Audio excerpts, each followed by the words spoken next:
Hey guys, it's me, your boy, Gabriel, young healer of the Wolf Pack, coming to you with that evening spark about what wastes energy. So, when it comes down to this, pretty much there's a handful of things that we do in life that tend to waste a lot of energy.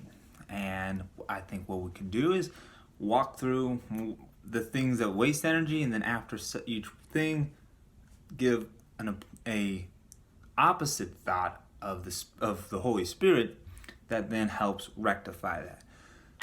So one that's a pretty big one is seeking the body as an end and not the means. And what that does is it causes a lot of seeking out, a lot of frustration, and a lot of attack. And that's really the biggest one, is attacking wastes a lot of energy. The reason that's being the case is because, one, you're not aligning yourself with your genuine purpose. And the body should be used as the means, with the Holy Spirit seeing the face of Christ in all as the end. And as such, and what's more than just the body as the means, but the means for which to express communication, that fluidity of conduct for which we express ourselves unto one another in the spiritual likeness. Because you cannot communicate and attack at the same time. It's just not possible. And so, yeah, that's pretty much the biggest basis, is that if you don't use the body as a means of attack, whatever form it may be, heckling, annoyance, frustration, hate, obviously attack in the obvious, but if you opt to not do these things, decide for which not to do these things, you will see that then you will not, you will be less inclined to see the body as the end. And you'll start to notice, like, oh, that's starting to get me to the end, and then I get frustrated, and then I get fearful, and boom, boom, boom. And you'll realize you kind of, okay, I can't go that way. You just got to take a step back. You may still go forward in that way, but it's not like just because you stop using the body as the end, and you just quit your job one day, right out the blue, but you have a new perspective about it. So another one then is being fearful of the future, worrying. Well, a thought that can correct that is about putting your trust in the hands of God. Because often our future, what it is actually is, and this relates to another thing that wastes energy, is our future often is nothing more than a repeat of our past. And so what's needing to happen is allowing the Holy Spirit to heal our past, to allow it to be corrected, and then thus be healed in the present, so that then our future can then thus be released. That's the resounding principle of it all.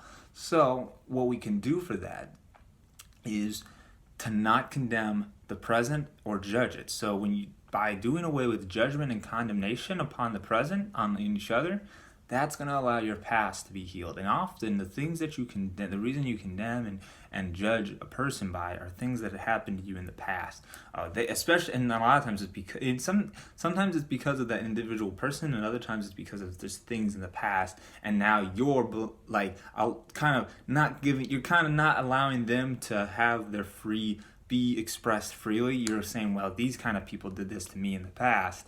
Like racism, for instance, is a very extreme example, but it's still kind of one of those things. Because perhaps what had happened to you in the past with a certain race, as it were, like black people or Hispanics or what have you, now you hold that against some coworker who may be black or something to that effect. That's obviously a more extreme example, but still, you get the point, I hope. So being more in the present, that's a big one. Allows you to not get so caught up in the past, because what's happening is you're wasting energy on the past, and it's not allowing you to just focus your energy in the moment. It's kind of like, imagine, instead of if you have weights right here, it's going to be a lot heavier if they're you can't really see it, but my arms are extended out, like that. So it wastes energy because you're not able to keep your focus on the here and now. You're so busy not even having a fulfilled relationship because you're viewing everything not as it is. And so also with comparing yourself with others as well, competing and things like that, you got to remember, you are on your own individual spiritual journey. You know, it's ridiculous to compare yourself to others. And also that stems from you relating your self-concept to others and dictating that in the ignorance of thought that yours is better or worse than another. Stop worrying about that. Just live your life. It's not unto you to try to change your brother, but to accept him as he is. So for you to get all bent out of shape and bothered by the fact that your brother isn't as you are, and to confound him, why are you the way that you are, to accuse and blame him, that does nothing to benefit your true self-identity. There's self-concepts and self-identity. I like that. I just thought of that. Oh man, we're both learning stuff today. So yeah, your self-identity, it doesn't do anything to benefit that. And so that's that. So those are some things. I've been kind of going a little over there, but on time. But I thought, heck, it's worth it. For you guys. So yeah, these are some things like we just said that waste energy. But when you rectify it in the other way, allowing the Holy Spirit rather to rectify it, you're able to come into this better awareness, and you're not so caught up in the nonsense. You just allow things to be in the I am. You are the I am. You come into that I am consciousness, egoless. And yeah, the things of this world, by it, become less fearful. You're not like, oh, I don't know if I should do that. You just do, as it were. This is how we do. But that's what I got for you guys. Go forward and let's stop wasting energy. Just all the energy you'll have, So that's what I got for you. Hope this helped. Godspeed, and Wolfpack out. Peace.